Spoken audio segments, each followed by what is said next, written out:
네, 시장이 과연 이대로 조금 녹색빛을 더 만들어 갈 수 있을 것인가, 여러 가지 생각을 갖게 만들죠. 이 트럼프 관세 리스크도 정말 너무 이제 지겹게 느껴지고, 그 부분에 대해서는 앞선 영상에서 의미 분석을 했었는데, 어쨌든 비트코인은 다시금 10만 5천 달러 돌파 테스트를 진행을 하고 있고, 이더리움, XRP, 솔라나 주요 지지라인 위에서는 자리를 해주고 있지만 아직은 기대치만큼은 자리하지 못하고 있는 그런 모습입니다.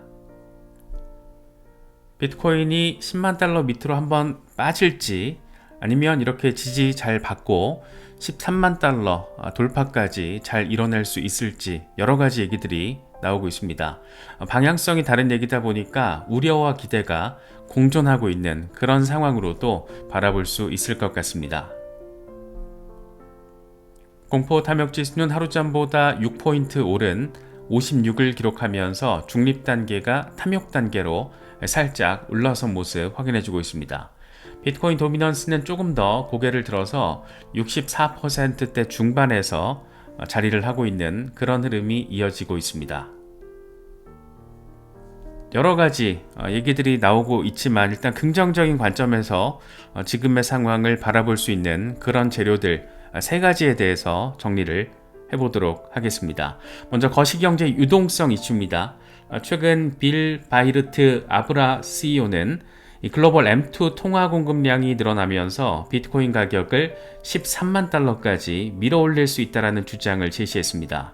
M2는 잘 아시는 것처럼 현금, 예금 등 유동성이 높은 자금의 총량을 의미하는데, 쉽게 말해서 시중에 풀린 돈의 양을 의미합니다. 현재 전 세계 주요 21개 중앙은행의 M2 총액이 108조 달러로 사상 최고 수준이고, 전년 대비 3.79% 늘어나서 2022년 이후에 가장 빠른 증가세를 보이고 있습니다. 이렇게 돈이 많이 풀리면 왜 비트코인이 오를 수 있는 걸까? 비트코인을 비롯한 주식 등 위험 자산은 유동성의 혜택을 크게 받는 경향이 있습니다. 중앙은행들이 돈을 풀고 금리를 낮추는 완화 정책을 쓰면 시중 자금이 풍부해지고, 이 마땅한 투자처를 찾던 돈들이 수익을 쫓아서 위험 자산으로 흘러 들어가기 때문입니다. 비트코인은 특히 디지털 금으로도 이 내러티브를 또 강화하고 있는 추세이고, 또 인플레이션 해치 수단으로도 각광받고 있기 때문에 유동성 확대 국면에서는 상대적으로 더 주목받기 쉽다, 주목받을 가능성이 높다, 이렇게 정리할 수 있을 것 같습니다. 비트코인과 M2의 역사적인 상관관계를 보면 사실 분명한 패턴이 등장합니다. 예컨대 2020년에서 2021년 이 코로나 사태로 각국이 돈을 막 풀었을 때 비트코인 가격은 폭발적인 상승을 기록했습니다. 시중에 풀린 돈이 넘쳐나니까 그 일부가 비트코인 등 위험 자산으로 흘러들어가면서 사상 최고가 랠리를 만들어냈던 겁니다. 반대로 2022년처럼 통화 공급이 줄어들거나 정체된 시기에는 비트코인도 큰 폭의 조정을 겪었습니다. 유동성이 마를 때 위험 자산에 대한 투자 심리가 식고 레버리지 청산 등이 겹치면서 하락세로 전환되곤 했습니다. 그렇다면 지금 상황은 어떨까? 2023년 이후에 높아진 금리에도 불구하고 각국 중앙은행들은 은근히 다시 돈을 풀고 있습니다. 글로벌 M2 중가율이 반등을 해서 2021년 말 수준까지 지금 회복이 됐고, 이걸 놓고 글로벌 유동성 지표가 다시 상승 추세로 전환됐다라는 분석도 나오고 있습니다. 한 분석가는 유동성이 이렇게 증가하는 지금 상황이라면 비트코인은 올 여름쯤 새로운 최고가에 도달할 것이라며, 목표 가격으로는 13만 달러대에서 14만 달러를 제시했습니다. 실제로 기술적 차트로도 상승 시그널이 감지되고 있는데, 비트코인이 글로벌 M2 통화량 지표와 동행하며 빠르게 회복하고 있고, 일부 트레이더들은 확장된 유동성에 힘입어서 2025년 말까지 15만 달러 돌파 가능성도 언급하고 있습니다. 요컨대 돈줄이 다시 풀리면 비트코인에게는 순풍이 될 거다, 이런 전망이 지배적인 그런 분위기입니다. 물론 거시경제 변수, 특히 최근 올해 들어서 지속적으로 시장을 놀래키고 있는 트럼프 관세 리스크 여전히 존재하긴 하지만, 유동성의 힘만큼은 역사적으로 입증돼 왔기 때문에 이번에도 이 M2의 흐름에 비트코인이 따라갈 것인가. 보통 한 8주에서 12주 정도 시차를 보이는데 어떤 방식으로 따라갈지 주목되는 그런 상황입니다. 시장 분위기야 단기적으로 봤을 때는 상당히 어수선하지만 그럼에도 불구하고 기관과 기업들의 움직임을 보면 특이점들이 연이어서 포착되고 있습니다. 이번에도 마이클 셀러, 이 스트래티지의 마이클 셀러 멘트가 또다시 주목받고 있는데 이 양반은 이번 미국 라스베이거스에서 열린 비트코인 2025 컨퍼런스에서 비트코인을 가리켜 완벽하게 설계된 자본이다 이렇게 치켜 세우면서 개인이든 기업이든 가능한 모든 방법을 동원해서 비트코인을 사라고 열정적으로 권유했습니다. 스트래티지 같은 경우에는 올해도 비트코인을 공격적으로 매수해서 지금 58만 BTC 넘게 보유하고 있습니다. 달러 가치로 따지면 600억 달러가 넘는 그런 물량인데 단일 기업 보유량으로는 전 세계 1위입니다. 셀러는 비트코인은 모든 것을 능가하도록 설계됐다라며 가격이 얼마든 앞으로도 우리는 계속해서 비트코인을 사들일 것이다 이렇게 강한 확신을 강조했습니다. 가격이 오르면 살 수 있는 비트코인이 줄어들겠지만 그만큼 더 효율적으로 더 열심히 사모으겠다 이런 멘트에서는 설사 비트코인이 지금 10만 달러를 넘었다라고 해도 추가 매수 멈추지 않는다 계속한다 이런 의지도 한 번 더 느낄 수 있는 것 같습니다. 마이클 셀러의 이런 행보, 이런 멘트는 단지 한 기업인의 일탈이 아니라 이 기관 투자 트렌드의 변화를 상징하기도 합니다. 실제로 셀러가 2020년 처음으로 회사 자금을 비트코인에 투자한 이후 그의 전략은 글로벌하게 폭발적으로 확산되고 있다는 평가를 받고 있습니다. 셀러는 회사 명도 스트래티지로 변경을 했고 비트코인에 올인한 전략 덕분에 주가가 2022년 말 이후 26배나 뛰었습니다. 시총 800억 달러 규모의 기업으로 성장을 해버렸습니다. 이걸 지켜본 전 세계 중소기업부터 대기업까지 곳곳에서 우리도 비트코인을 재무제표에 넣어보자 이런 논의가 활발해지고 있습니다. 실제로 미국 트럼프 가문이 이끄는 트럼프 미디어가 최근 25억 달러의 자금을 유치해서 전액 비트코인 매수에 투입하겠다 이렇게 발표를 했고 게임스탑 같은 기업도 5억 달러 규모의 비트코인 매입에 나섰습니다. 마이클 셀러는 홍콩, 아부다비, 영국 이런 내가 만나는 거의 모든 기업인들이 지금 비트코인 프로젝트를 준비하고 있다라면서 글로벌 기업의 비트코인 열풍을 전하기도 했습니다. 물론 아직 월가의 전통 금융권이나 메타 같은 빅테크, 거대 기업들은 회의적인 시각을 버리지 않는 모습도 여전한 상황이긴 합니다. 하지만 셀러는 이런 거에 개의치 않고 비트코인을 중심으로 한 새로운 기업 재무 전략이 확산되는 추세는 막을 수 없다라고 확신하고 있습니다. 이 양반은 주주들의 반대에 부딪혀도 포기하지 않고 여러 기업들에게 비트코인 도입을 설득해 왔습니다. 트럼프를 설득한 것도 마이클 셀러라고 하죠. 이 셀러의 끝없는 매직과 메시지는 시장에 두 가지 신호를 주고 있습니다.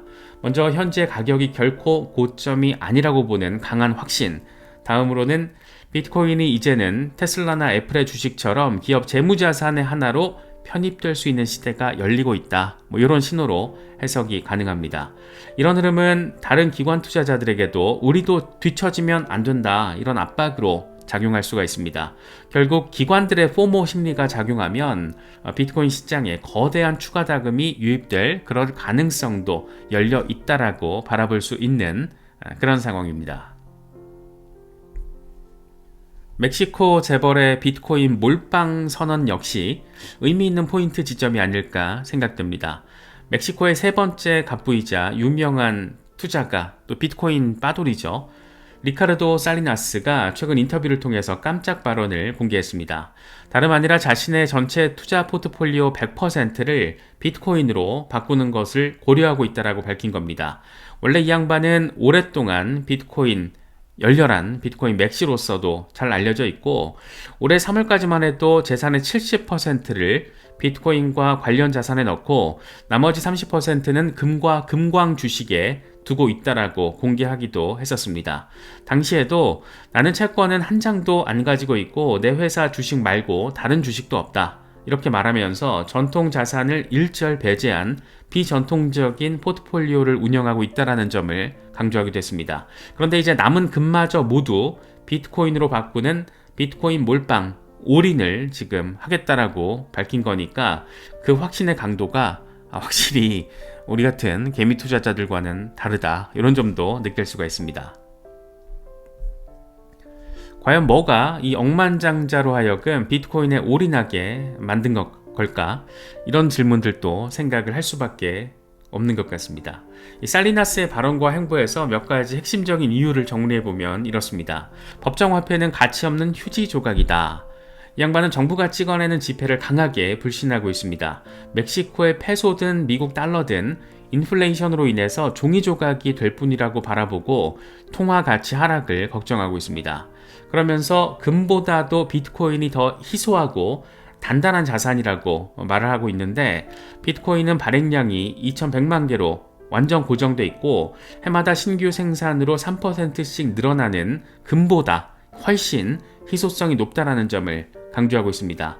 여기에다가 비트코인이 인플레이션으로부터 자유를 가져주는 자산이다 라고 굉장한 신뢰를 하고 있습니다. 정부와 중앙은행의 통화 남발 정책에 개인 자산이 흔들리지 않도록 정부 통제에서 독립된 화폐 비트코인에 투자를 해야 한다, 이렇게 강조하고 있는 겁니다. 실제로 살리나스는 살 수 있는 한 다 사라, 비트코인은 올라갈 수밖에 없다, 이런 강렬한 멘트도 함께 제시했습니다. 이 양반은 비트코인의 상승 동력을 수요와 공급의 단순한 역학으로 설명을 하는데, 수요는 늘어나지만 공급은 더 이상 늘지 않으니까 가격이 오를 수밖에 없다라는 그런 논리입니다. 그래서 이 양반은 친절하게도 비트코인 투자 초보자들에게도 절대 물타기를 두려워하지 말고 조금씩 꾸준히 매수해서 모아라, 그리고 절대로 팔지 말라, 이런 구체적인 전략까지 권유했습니다. 한마디로 이 양반은 비트코인을 절대로 망가질 수 없는 자산으로 여기고 본인뿐만 아니라 모두에게 지금 권하고 있는 겁니다. 인생에서 부러울 게 없는 재벌인 살리나스의 이 같은 행보는 우리 같은 개미 투자자들에게 어떤 의미를 가져다 주는 걸까? 먼저 억만장자조차도 전통 금융 시스템보다 비트코인을 더 신뢰하고 있다라는 점이 굉장히 큰 상징성이 있다라고 바라볼 수 있을 것 같습니다. 돈이 너무 많아서 웬만한 투자에는 꿈쩍도 않을 것 같은 부자가 굳이 비트코인에 열중하고 있다는 것은 그만큼 비트코인의 장기적 가치에 확신이 있다라는 의미일 겁니다. 이건 시장 전반의 투자 심리 개선으로도 이어질 수가 있는데, 저 정도 부자도 비트코인을 저렇게 신뢰한다, 나도 좀 더 믿어도 되지 않을까, 이런 낙관적인 분위기가 형성될 수 있다는 겁니다. 실제로 기관 투자자들이나 부유층이 앞장서서 비트코인에 더 적극적으로 뛰어들면 일반 개미 투자자들도 불안감을 덜 느끼고 따라가는 경향이 있습니다. 이런 큰손의 지지는 비트코인에 대한 대중의 신뢰를 강화하는 그런 효과가 있는 겁니다. 또 살리나스의 사례는 포트폴리오 다변화에 대한 고정관념을 깨버리는 그런 부분이기도 합니다. 전통적으로 자산 배분을 말할 때 주식, 채권, 부동산 등으로 나누는 게 일반적인 상식으로 받아들여졌었지만, 이 양반은 그 전통적인 공식을 깨고 비트코인과 금만으로 부를 지키고 있습니다. 이건 극단적일 수도 있는 선택인데, 오히려 이 양반이 부를 또 더 불렸으니까 이건 비트코인 수익의 잠재력을 방증하는 그런 부분으로도 바라볼 수 있을 것 같습니다. 물론 일반인이 모든 자산을 비트코인에 넣는 것은 당연히 감당하기 어려운 그런 위험이 있겠지만, 최소한 살리나스의 행동은 비트코인은 부자들의 포트폴리오에도 어울리는 자산이다, 이런 메시지 자체는 확실하게 세상에 던진 것으로 바라볼 수 있는 부분입니다. 이제 거시경제의 돈줄부터 기업의 큰손 매집, 그리고 억만장자의 올인 베팅까지 모든 퍼즐 조각을 맞춰보면 하나의 그림을 만들 수가 있을 것 같습니다. 바로 비트코인 사이클의 새로운 상승 국면인데, 이 풍부해진 유동성은 밑바탕에서 연료를 대고 기관과 기업의 참여는 시장의 신뢰와 또 안정성을 더하면서 이 초부유층의 적극적인 지지, 이건 일반 투자자들의 확신을 북돋아주는 그런 부분이 될 수가 있습니다. 결국 거시와 미시 모든 측면에서 비트코인을 향한 긍정적인 동력이 맞물려서 돌아가고 있다, 이렇게 정리할 수 있는 셈입니다. 물론 투자 세계에서 확실한 건 당연히 없습니다. 비트코인도 높은 변동성과 예측 불확실성을 가지고 있는 그런 위험 자산입니다. 하지만 이번 영상에서 짚어본 신호들은 적어도 이번 사이클에서 시장이 어디를 향하고 있는지를 가리키는 나침반 역할 해주고 있다 정도로 바라볼 수 있을 것 같습니다. 13만 달러 전망에도 담긴 것처럼 지금의 유동성 환경과 수급 추이는 이전 강세장과 비슷한 움직임을 보이고 있습니다. 또 마이클 셀러 같은 선구자는 비트코인은 모두를 부자로 만들 수 있다, 이런 메시지를 퍼뜨리면서 실천으로 옮기고 있고, 살리나스 같은 거부가 자신의 자산 대부분을 비트코인에 맡기면서 최고의 안전자산은 비트코인이라는 것을 직접 증명하고 있는 그런 상황인 겁니다. 단기적인 시세 흐름 또 변동성은 늘상 아쉬움과 기대를 함께 느끼게 만들기도 하지만, 원래 1년 중 대부분의 시간은 하락이나 횡보를 한다, 이걸 생각을 해보면 이 또한 전략적인 기회로 사용할 수 있지 않을까, 그런 생각이 들기도 합니다. 여러 가지 소식들 잘 참고하시면서 현명한 투자 전략 잘 세우실 수 있으면 좋겠습니다.